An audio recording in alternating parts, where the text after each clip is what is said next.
All right, guys, let's talk about spending freezes. Let's talk about the update on my spending freeze. Let's talk about mainly what did not work for March 2017.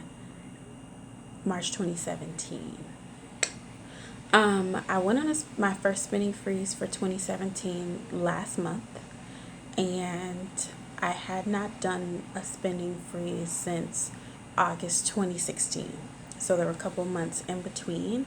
Um, to just sum things up, to tell you what a spending freeze is, it's an appointed time that you set where you spend your freezing on things that are not necessities. Necessities would be paying all your bills, paying, your home if you have a mortgage. It would be transportation to work. It would be food on the table. It would be necessities, things that you absolutely need. Things that you don't need, like salon services, beauty treatments, makeup, buying clothes. Like, those are not things that you need while you're on the spending freeze. The spending freeze does come to an end at one point, but I can go into greater detail in another video about what a spending freeze is and how I practice my spending freezes. But this is the first spending freeze of the year. It's part of my journey to becoming debt free, and it's part of my journey of financial wellness.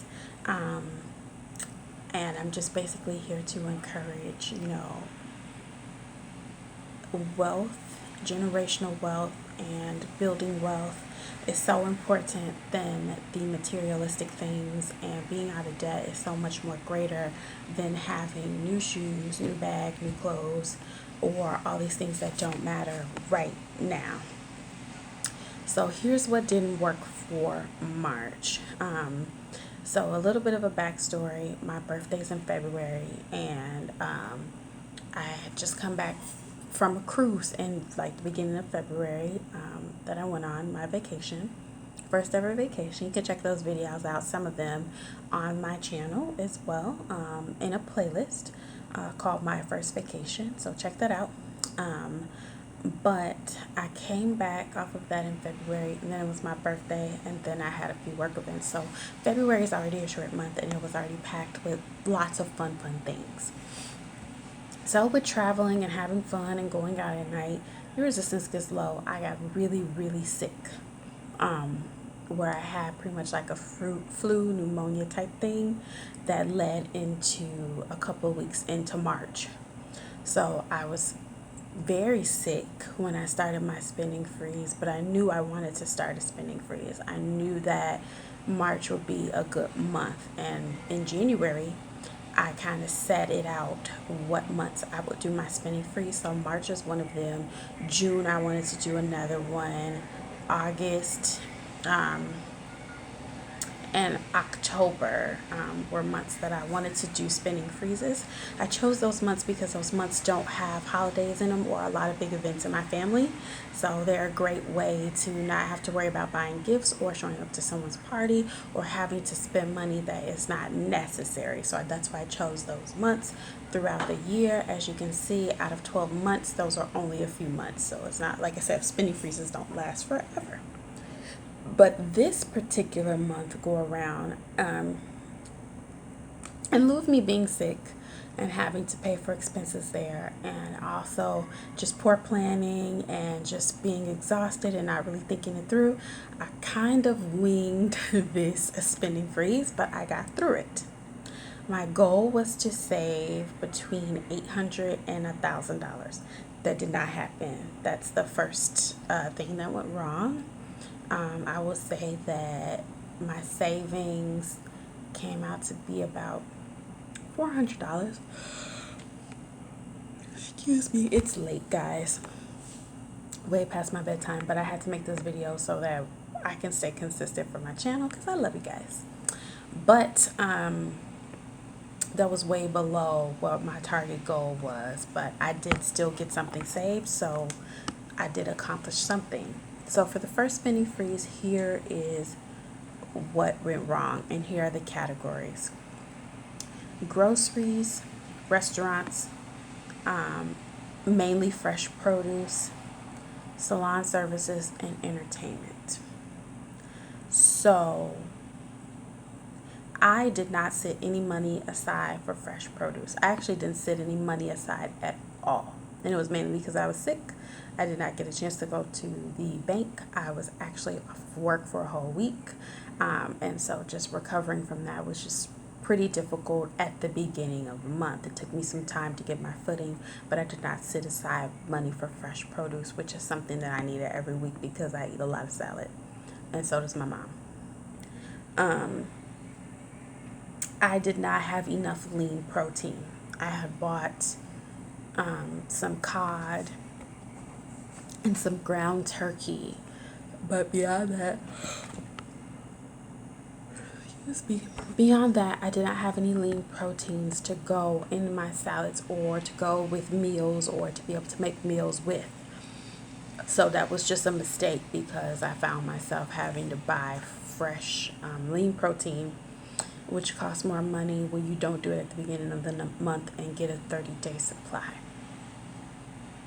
Not enough snacks. I noticed that if you're going to be on a spending freeze, you're not going to be going out. You're not going to be doing things that you normally would in a month. Maybe you might take yourself out to dinner. You might go out with friends. You might go to the movies. You might go here, there, everywhere, wherever you're going to go, whatever you normally do to treat yourself entertainment-wise, you would be going out to do that. So if you're going to stay in the house and you're going to watch movies and you're going to do things to entertain yourself around the house because you're not spending money for that month, you definitely need to have snacks, a healthy balance of sweet snacks as well as salty snacks, snacks that are well balanced and have protein, like whatever, however you want to do it from a nutritional standpoint, you need to have snacks in the house that you're going to be spending most of your time in. And I do not have any snacks. Just ill planning. I went into the month sick, as I notated a couple of times, but I didn't have a clear-cut plan on what I was going to do for the month to keep myself entertained while I was going to be in the house all the time. Just as I mentioned before, snacks are important, but having something to do while you are in the house is just as important to keep yourself from being bored or to keep yourself from wishing and dreaming that while your friends are out having drinks or going out or whatever they're doing, that you wish you could be with them because you're bored and you don't have anything else to do but to just think about what you could be doing instead of just doing something with your time. So just ill planning. I will say that ill planning in regards to meals. Sometimes when I was having to run errands last month, I failed to have enough time to pack food, to pack snacks and things so that I did not eat out. So a little bit of my budget that could have gone to my savings, about $100 worth, amounted to eating out or getting meals when I was extremely hungry or extremely food deprived. Like I'm talking about being out at 7 o'clock in the morning and not eating till 2 p.m., not one meal or anything. So stuff like that, where it's like if I could have packed fruit or a healthy snack or something to, tide me over until I got home to have lunch that I could have prepared or dinner that I could have prepared would have been better as far as planning goes. And going out, excuse me, there are just a couple of times I grabbed dinner. I kind of got invited to like a sister's lunch, and then I ended up taking a part of the bill for that, which I was supposed to be on a spending freeze, which meant that I was not supposed to be spending any money on restaurant causes. So just things like that was ill planning, and just not exercising the word no, which wrapped me into picking up portions of bills that I should not have been doing. And nobody forced me. Those are things that I decided to do, but I should not have done them. Salon services.